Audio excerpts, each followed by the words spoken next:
Hello everyone. अब तक हमने कॉम्प्लेक्स नंबर में square root of a complex number यहाँ तक हमने किया। आज हम करेंगे sign convention in square root. Square root के अंदर साइन कन्वेंशन होती है। उस साइन कन्वेंशन के बेसिस पे हम चार ऑप्शंस में से दो ऑप्शंस को डिलीट कर देंगे। फिर दो ऑप्शंस से हम अपनी क्वेश्चन को सोल्व करेंगे। और जब साइन कन्वेंशन हम सीख जाएंगे उससे अपना क्वेश्चन टाइम सेविंग हो जाएगा, अपना टाइम सेव होगा उस क्वेश्चन को सोल्व करने में। तो जो स्क्वायर रूट है अब तक हमने ये सीखा, एक ओवरव्यू लेते हैं। हमने सीखा कि कोई Z complex number X plus iota Y, उसका स्क्वायर रूट निकलता है एक्स प्लस आइटा वाई का अंडर रूट करेंगे, वो स्क्वायर रूट उसका आंसर होगा ए प्लस आइटा बी। कोई भी कॉम्प्लेक्स नंबर उसका स्क्वायर रूट होगा होगा। अब ये कैसे निकाला था, हमने दो मेथड किए थे यहाँ पे। एक तो रियल पार्ट और एक इमेजिनरी पार्ट निकालने का मेथड था। Under the root mod of modulus of complex number plus real part divided by two. Imaginary के लिए किया था हमने under the root modulus of complex number minus real part divided by two. Method two हमने किया था। Method to में हमने ऑप्शंस का स्क्वायर किया था। जिस ऑप्शन का स्क्वायर इस कॉम्प्लेक्स नंबर के इक्वल होगा, सेम होगा, वही हमारा स्क्वायर रूट होगा कॉम्प्लेक्स नंबर का। और जब हम मेथड टू करते हैं, स्क्वायर करते हैं ऑप्शंस का, तो हमें चार ऑप्शंस का स्क्वायर करना पड़ता है। पर आज हम साइन कन्वेंशन सीखेंगे जिससे हमें चार ऑप्शन का स्क्वायर ना करके हमें दो ही का करना पड़ेगा। तो सबसे पहले कोई हमें कॉम्प्लेक्स नंबर दिया एक्स प्लस आइटा वाई, इसका हमें बोल दिया स्क्वायर रूट चाहिए, तो इसका स्क्वायर रूट आएगा ए प्लस आइटा बी। इस कॉम्प्लेक्स नंबर का स्क्वायर ए प्लस आइटा बी आएगा। ठीक है। एक्स माइनस आइटा वाई हमें कोई कॉम्प्लेक्स नंबर दिया, इसका अंडर रूट, इसका स्क्वायर रूट क्या आएगा, ए माइनस आइटा बी आएगा। ठीक है। इसका यहाँ पे इमेजिनरी पार्ट माइनस हुआ तो यहाँ पे माइनस हो गया। नेक्स्ट हमने क्या मिला, minus x minus iota Y एक कॉम्प्लेक्स नंबर है, इसका हमें स्क्वायर रूट चाहिए, तो इसका स्क्वायर रूट होगा ए माइनस आइटा बी। ये बात यहाँ पे समझने की है। जो रियल पार्ट है उस रियल पार्ट का नेगेटिव यहाँ साइन यूज होगा आंसर में। सॉरी, इमेजिनरी पार्ट का नेगेटिव यहाँ यूज होगा और रियल पार्ट का नेगेटिव यहाँ यूज नहीं होगा। जब हम स्क्वायर रूट करेंगे तो रियल पार्ट हमारा पॉजिटिव रहेगा, इमेजिनरी पार्ट हमारा नेगेटिव रहेगा। ठीक है। तो ये हमें थोड़ा डिफरेंट लगा कि जब इमेजिनरी और रियल पॉजिटिव थे तो इमेजिनरी और रियल पॉजिटिव थे। जब यहाँ इमेजिनरी नेगेटिव हुआ तो आंसर में भी इमेजिनरी नेगेटिव हुआ। जब यहाँ पे रियल और इमेजिनरी दोनों नेगेटिव हुए तो हमारे आंसर में सिर्फ इमेजिनरी नेगेटिव हुआ। फोर्थ केस क्या है, फोर्थ है minus x plus iota Y, हमारा कोई कॉम्प्लेक्स नंबर है, इसका स्क्वायर रूट निकालेंगे तो उसमें ए प्लस आयोटा बी उसका आंसर होगा। ये इसका स्क्वायर रूट है। यहाँ पे रियल नेगेटिव था बट आंसर में रियल नेगेटिव नहीं होगा। तो साइन कन्वेंशन में हमने क्या सीखा, हमने सीखा कि रियल पार्ट पॉजिटिव हमेशा पॉजिटिव रहेगा, रियल पार्ट हमेशा पॉजिटिव रहेगा। सिर्फ अगर क्वेश्चन में इमेजिनरी नेगेटिव है तो आंसर में भी इमेजिनरी नेगेटिव, अगर क्वेश्चन में इमेजिनरी पॉजिटिव है तो आंसर में भी इमेजिनरी पॉजिटिव रहेगा। सिर्फ और सिर्फ इमेजिनरी के साइन चेंज होगा, रियल हमेशा पॉजिटिव रहेगा। तो ये बात हमने सीख ली। अब ये बात सीखने के बाद जब हमें X plus iota Y question में दिया होगा तो हम चार ऑप्शंस में से जिसके रियल और इमेजिनरी दोनों पॉजिटिव होंगे उनका स्क्वायर करेंगे हम, और जिसका square X plus iota Y के इक्वल होगा वही हमारा स्क्वायर रूट होगा कॉम्प्लेक्स नंबर का। तो इसके बाद हमें अगर ऑप्शंस में यहाँ माइनस लगा दिया तो उसका हम स्क्वायर करके नहीं देखेंगे, अगर यहाँ पे एक या के माइनस लगा दिया तो उसका तो करेंगे नहीं, क्योंकि रियल पार्ट का भी स्क्वायर रूट में माइनस होता ही नहीं। तो ऐसे करके हम सीख लेंगे कि जिससे हमारे मिनिमम मिनिमम एक एमसीक्यू में से एक ऑप्शन हमारा कट हो जाएगा, चार में से एक ऑप्शन मिनिमम कट होगा, दो भी हो सकते हैं कट। तो इससे हमारा टाइम सेव होगा। हमें पेपर में जल्दी से जल्दी क्वेश्चन सोल्व करने हैं ताकि हमारा टारगेट रहे 120 में से 110-15 क्वेश्चन हम सोल्व करके आए पेपर में। नेक्स्ट क्या है, आर्ग्यूमेंट। आर्ग्यूमेंट क्या होगा और एम्पलीट्यूड अल्फा क्या होगा। आर्ग्यूमेंट की वैल्यू निकालनी, कोई कॉम्प्लेक्स नंबर हमें गिवन है, z क्या है x प्लस आइटा वाई, ये हमें कॉम्प्लेक्स नंबर गिवन है। इसके बाद जो अल्फा होता है, अल्फा एम्पलीट्यूड होता है, अल्फा क्या होता है, tangent inverse modulus of y by x. अपना एम्पलीट्यूड क्या होता है, tangent inverse mode of y by x, मतलब कि जो भी ये वैल्यू है उसका पॉजिटिव हमें लेना है। टेंजेंट इनवर्स यहाँ पे पॉजिटिव वैल्यू लेनी है, पॉजिटिव हमेशा पॉजिटिव। तो अल्फा क्या होगा, tangent inverse modulus of y divided by x, ये हमारा एम्पलीट्यूड हो गया। अब एम्पलीट्यूड हमने देख लिया, ये फॉर्मूला है। आर्ग्यूमेंट क्या होगा, आर्ग्यूमेंट होगा हर क्वाड्रेंट के साथ आर्ग्यूमेंट की वैल्यू चेंज होगी। तो आर्ग्यूमेंट थीटा, आर्ग्यूमेंट को थीटा बोलते हैं, थीटा की वैल्यू अल्फा होगी, जो हमारा एम्पलीट्यूड आया वही आर्ग्यूमेंट होगा, सिर्फ और सिर्फ फर्स्ट क्वाड्रेंट में, सिर्फ और सिर्फ फर्स्ट क्वाड्रेंट में। जब यहाँ पे ये एक्स प्लस आइटा वाई होगा तो ये हमारा फर्स्ट क्वाड्रेंट हो गया। तो इस केस में हमारा आर्ग्यूमेंट भी सेम होगा एम्पलीट्यूड के इक्वल। सेकंड हमारा सेकंड क्वाड्रेंट होगा तो पाई माइनस अल्फा, जो हमारा आर्ग्यूमेंट एम्पलीट्यूड आया तो आर्ग्यूमेंट निकालने के लिए पाई माइनस एम्पलीट्यूड कर देंगे, pi minus amplitude. Okay, third, अगर थर्ड क्वाड्रेंट है तो alpha minus pi, alpha minus pi, तो जो भी हमारा एम्पलीट्यूड आया उसमें से पाई डिक्रीज कर देंगे, तो हमारा थर्ड क्वाड्रेंट हो गया। फोर्थ क्या हो गया, फोर्थ क्वाड्रेंट में थीटा अपना जो आर्ग्यूमेंट है वो एम्पलीट्यूड के नेगेटिव के इक्वल होगा, मीन्स जो हमारा थीटा है वो माइनस अल्फा होगा। फोर्थ केस ये है, फोर्थ क्वाड्रेंट ये है।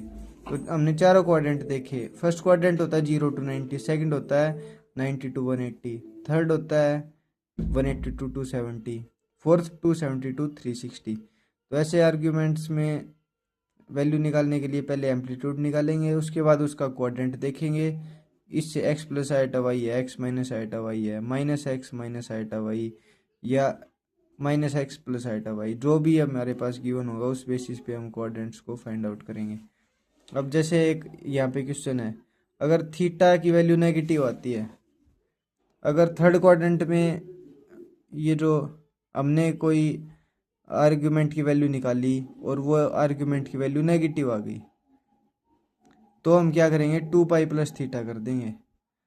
आर्ग्यूमेंट हमेशा पॉजिटिव होता है, आर्ग्यूमेंट हमेशा पॉजिटिव होता है, तो जब भी हम थीटा की वैल्यू निकालेंगे वो हमेशा पॉजिटिव आनी चाहिए। पॉजिटिव लाने के लिए हम क्या करेंगे, अगर थीटा की वैल्यू नेगेटिव आती है तो उसमें 2 पाई ऐड कर देंगे, 2 पाई उसमें ऐड कर देंगे। थीटा की वैल्यू जो भी अगर नेगेटिव आई है उसमें 2 पाई ऐड कर देंगे। इसलिए क्यों करेंगे, क्योंकि प्रिंसिपल आर्ग्यूमेंट की वैल्यू क्या होती है, -180 डिग्री टू +180 डिग्री।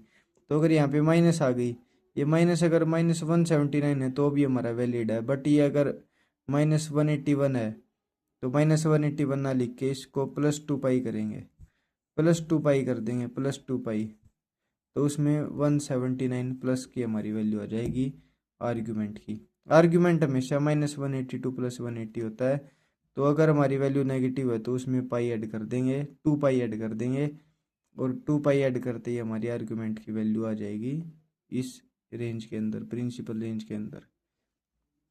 अभी जो प्रॉपर्टीज़ हैं आर्ग्यूमेंट्स की, कुछ स्पेशल प्रॉपर्टीज़ होती हैं, तो आर्ग्यूमेंट्स की प्रॉपर्टीज़ क्या हैं,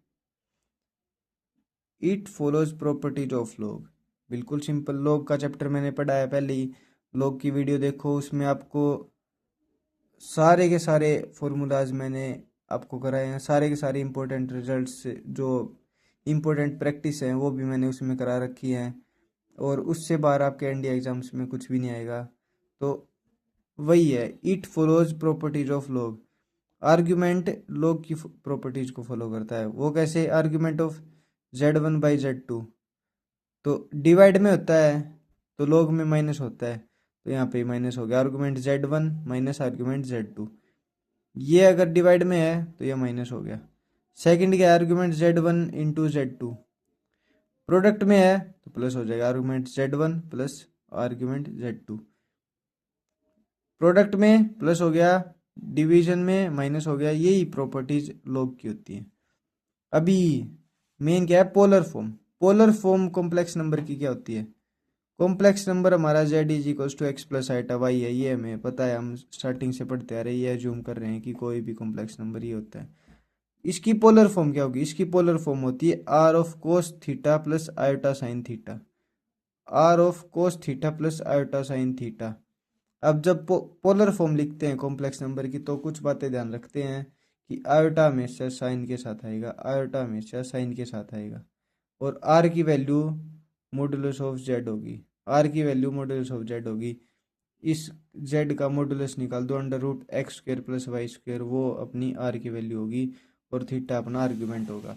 अब पोलर फॉर्म है, पोलर फॉर्म बहुत इंपॉर्टेंट होती है, एनडी एग्जाम्स में क्वेश्चन पूछे गए हैं इस पोलर फॉर्म से, और पोलर फॉर्म का डायरेक्ट यूज थीटा निकालने के लिए होता है।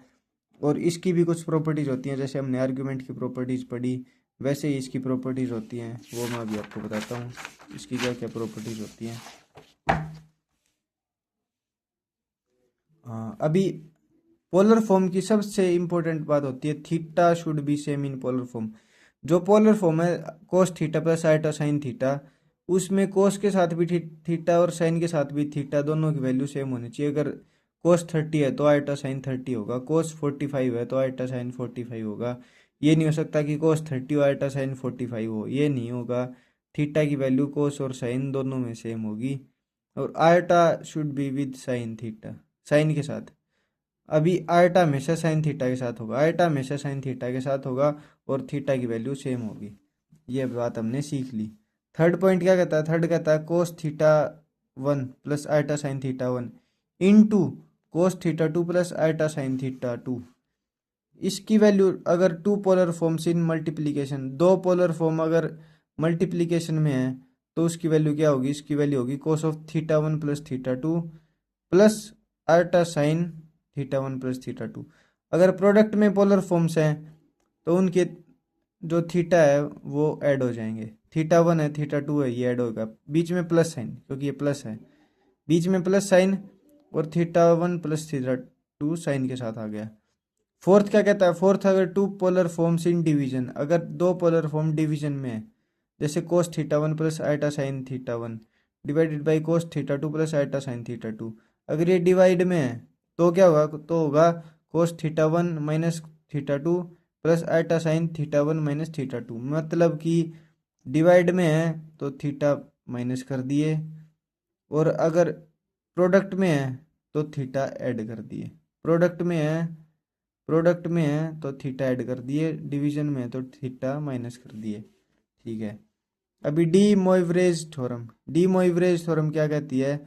पोलर फॉर्म है उसकी पावर एन कर दी हमने, पोलर फॉर्म अपनी क्या होती है? Cos theta plus iota sine theta, इसकी पावर अगर हमने एन कर दी, z cos theta plus iota sine theta की पावर अगर एन कर दी, तो अपना जेड क्या होगा? अपना जेड होगा cos of N theta plus iota sine N theta.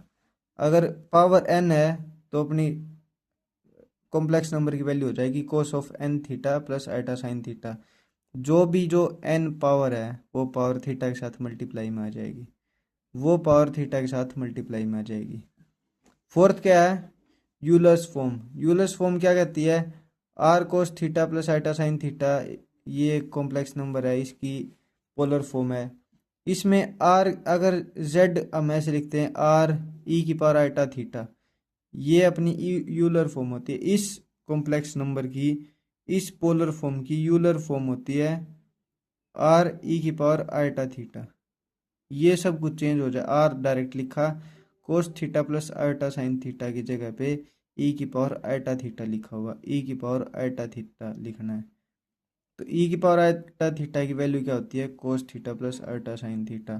Theta हमेशा सेम रहता है, आइटा साइन के साथ होता है, ई की पावर आइटा थीटा, ये वैल्यू हो गई।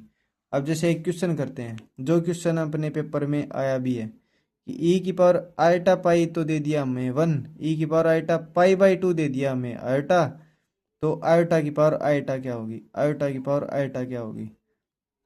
तो जब हम यहाँ से ई की पावर आइटा पाई करते हैं तो इसका मतलब ई की पावर आइटा पाई, ये थीटा की जगह पाई रख दो, cos pi plus iota sine pi, cos 180 plus iota sine 180। अब इनकी वैल्यू क्या होती है, इनकी वैल्यू होती है कोस थीटा की वैल्यू, कोस 180 की वैल्यू होती है 1, साइन 180 की 0, तो ये 0 हो गया। अब पाई बाई टू रखा हमने यहाँ पे, कोस पाई बाई टू होता है 0, साइन पाई बाई टू क्या होता है 1, तो ये आयटा इंटू 1 आयटा, और ये 0 है तो 0, 1 और आयटा, ये वैल्यू आ गई। अभी आयटा की पावर आयटा क्या होगी, आयटा की पावर आयटा, इसकी पावर आयटा कर दो, इसकी पावर आयटा कर दो आप। इसकी पावर जब आयटा करोगे दोनों साइड आयटा से मल्टीप्लाई करो पावर को, आयटा की पावर आयटा, ई की power eta pi by two into eta, तो यहाँ पे आयटा स्क्वायर हो गया। दोनों साइड अगर पावर में हमने आयटा मल्टीप्लाई किया तो ये आयटा स्क्वायर हो गया, तो आयटा की पावर आयटा हो गया ई की power minus pi by two, क्योंकि आयटा स्क्वायर की वैल्यू होती है 1 -1। तो हमने यहाँ पे क्या सीखा, हमने यहाँ सीखा कि यूलर फॉर्म का यूज करके हम पता लगा सकते हैं कि आयटा की पावर आयटा, आयटा की पावर 2 आयटा, आयटा की पावर आयटा स्क्वायर, हमें कुछ भी दे दो, हमें पता है यूलर फॉर्म का यूज करके हम उसको फाइंड आउट कर लेंगे। तो ये था अपना कॉम्प्लेक्स नंबर का जो भी लेफ्ट पार्ट था वो आज मैंने बताया। इसके बाद बस एक इम्पोर्टेंट पॉइंट रहता है कॉम्प्लेक्स नंबर का, वो होता है मल्टीप्लिकेटिव इनवर्स, वो मैं अभी बताता हूँ आपको। ये multiplicative inverse of complex number, ये एनडीए एग्जाम्स में पूछा गया। मल्टीप्लिकेटिव इनवर्स, मल्टीप्लिकेटिव इनवर्स अपने एनडीए एग्जाम्स में पूछा गया। इसकी value z equals to x a plus iota b या एक्स प्लस आयोटा वाई, जो भी कॉम्प्लेक्स नंबर आप लेट करना चाहते हो लेट करो। उसका मल्टीप्लिकेटिव इनवर्स क्या होगा, 1 by a plus iota b. Simple, कोई भी अपने पास कॉम्प्लेक्स नंबर है उसका मल्टीप्लिकेटिव इनवर्स क्या होगा, 1 बाई कॉम्प्लेक्स नंबर, सिंपल। अभी argument of z plus argument of z conjugate, इन दोनों के आर्ग्यूमेंट को सेव करेंगे, ऐड करेंगे तो उसकी वैल्यू होगी 2 पाई। ये डायरेक्ट रिजल्ट्स हैं आर्ग्यूमेंट्स के, जो इसकी प्रॉपर्टीज बोल दो या फिर स्पेशल रिजल्ट्स बोल दो, कि आर्ग्यूमेंट z का और आर्ग्यूमेंट z कॉन्जुगेट का ऐड करेंगे तो उसकी वैल्यू होगी 2 पाई।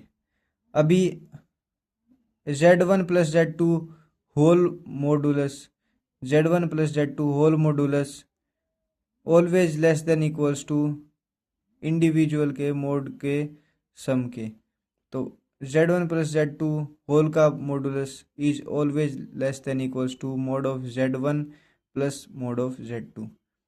और यहाँ पे प्लस था, यहाँ पे माइनस हो गया कि z1 minus z2 whole modulus is always greater than z1 modulus minus z2 modulus, कि जो पूरे का प्लस है वो तो इंडिविजुअल के ऐड के छोटा है, और जो पूरे का नेगेटिव है वो इंडिविजुअल के नेगेटिव से बड़ा है। ये बात हमने यहाँ सीख लिया। आर्गुमेंट के जो इम्पोर्टेंट रिजल्ट्स थे, ये जो मेरे भाई, ये जो नीचे दो बात आपको देखने को मिली हुई हैं, ये बातें एनडीए एग्जाम्स में आ चुकी, और इनके ऊपर 2.5 नंबर का क्वेश्चन आ चुका। तो 2.5 नंबर हमारे यहाँ पक्के हो गए। 2.5 नंबर का ये क्वेश्चन मैंने एनडीए एग्जाम्स में देखा है। जब आप PYQ लगाओगे तब आप भी देख लोगे कि मल्टीप्लिकेटिव इनवर्स का एक क्वेश्चन आपको PYQ में देखने को मिलेगा। उसका मल्टीप्लिकेटिव इनवर्स निकालने का सब बिल्कुल आसान तरीका, 1 by a plus iota b. ये हमें नहीं पता होता तो ये 2.5 नंबर हम पेपर में छोड़ के आ जाते हैं। 1 by a plus iota b हमारा मल्टीप्लिकेटिव इनवर्स होता है। तो आज हमने कॉम्प्लेक्स नंबर चैप्टर फिनिश कर दिया। इसके बाद भी अगर आपको कुछ डाउट रहता है वो कमेंट सेक्शन में डालो। अदरवाइज मैंने सभी इम्पोर्टेंट फार्मूलाज बेसिक से बिल्कुल टॉप लेवल तक के मैंने करा दिए हैं। अब इसके ऊपर सिर्फ आपकी प्रैक्टिस रहती है। प्रैक्टिस करो, ज़्यादा से ज़्यादा प्रैक्टिस करो और फार्मूलाज को रिवाइज करो। और फिर भी अगर आपको कोई डाउट आता है तो आप कमेंट सेक्शन में डाल दो। Till then study hard.